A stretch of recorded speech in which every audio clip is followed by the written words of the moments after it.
दोस्तों, स्वागत है आपका एक बार फिर से मेरे YouTube चैनल पर। आज का टॉपिक है the functions of various computer units का second part, that is called CPU। First हमने पढ़ा था इनपुट यूनिट और सेकंड पार्ट है CPU।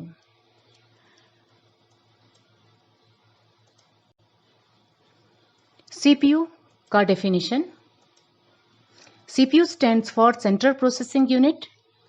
ठीक है, CPU is the mind and heart of the computer.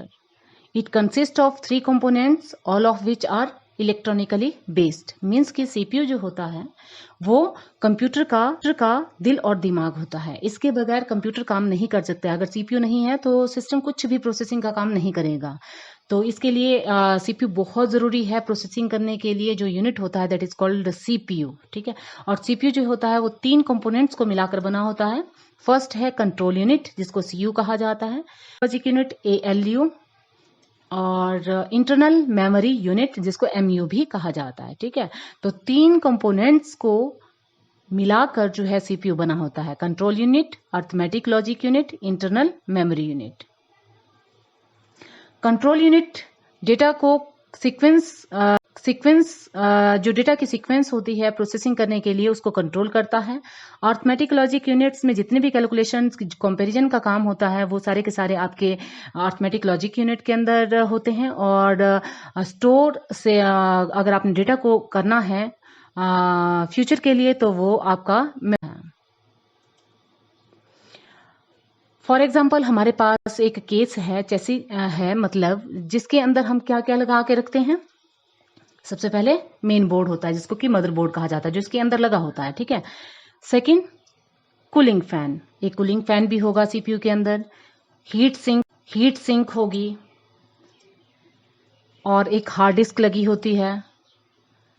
DVD reader writer होता है, रैम होती है, प्रोसेसर लगे होते हैं, VGA कार्ड लगा होता है और साउंड कार्ड लगा होता है। तो देखो इतने सारे कंपोनेंट्स के कॉम्बिनेशन से जो है CPU को तैयार किया जाता है। ठीक है, जिससे कि ये वर्क कर सके। और नेक्स्ट हम पढ़ेंगे the functions of various units में CPU के काम क्या क्या हैं, CPU क्या क्या वर्क करता है। तो जो सेंट्रल प्रोसेसिंग यूनिट होता है उसका जो काम होता है, देखिए, the control unit and arithmetic logic unit of a computer system are jointly known as central processing unit. Means कि CU plus ALU is equal to CPU. Control unit और अर्थमेटिक लॉजिक यूनिट को मिलाकर जो है क्या बन जाता है आपके पास सेंट्रल प्रोसेसिंग यूनिट। ज्वाइंटली हम इसको यही कहते हैं। फंक्शंस क्या क्या होते हैं आपके CPU के, ये डेटा को स्टोर करता है, जो आपने इंस्ट्रक्शंस दी होंगी उनको स्टोर करके रखेगा। Control the sequence of operation as per the stored instructions, means कि वो कंट्रोल करेगा सीक्वेंस ऑफ ऑपरेशन, कौन सा काम कब करना है, कैसे करना है, और स्टोर्ड जो हमारे पास इंस्ट्रक्शन हिसाब से कंट्रोल करना है। तो ये सारा का सारा काम जो होता है वो CPU का होता है। हर एक कंप्यूटर के पार्ट्स तक कमांड इशू करना, ये सारा का सारा काम किसका होता है, CPU का। Issue commands to all parts of computer system. All major calculations and comparison are made inside the CPU। जितनी भी आप कैलकुलेशंस या कंपैरिजन करना चाहते हैं तो वो कहाँ होंगे, CPU के अंदर, ALU के अंदर। ठीक है, carry out data processing and send result to output. Means कि ये डेटा प्रोसेसिंग के लिए डेटा को कैरी करेगा और उसके बाद जो है उसमें प्रोसेसिंग करने के बाद रिजल्ट को जो है एज आउटपुट शो करता है, उसको सेंड करेगा।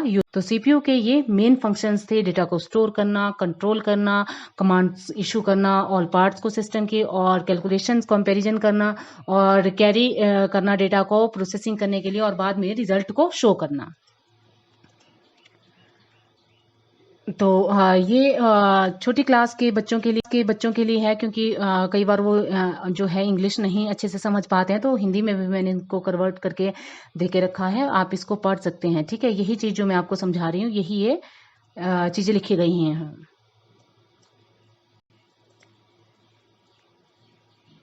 CPU को ना, तो उसके अंदर देखो एक यहाँ पर ग्रीन कलर का एक बोर्ड लगा होता है जिसको मदरबोर्ड कहा जाता है। पावर सप्लाई फैन लगा होता है, कनेक्टर्स होते हैं डिफरेंट टाइप के, एक्सपेंशन स्लॉट्स होते हैं, हार्ड ड्राइव, डिस्क ड्राइव लगी होती है, ऑप्टिकल डिवाइसेस लगी होती हैं। तो ये CPU का मेन है, जिसको कि हम ओपन करके ऐसे देख सकते हैं कि किसके अंदर क्या क्या चीजें लगी होती हैं, क्या क्या चीजें लगी होती हैं। ठीक है, तो ये सीपीयू है, पूरा का पूरा ये क्या है, सीपीयू है।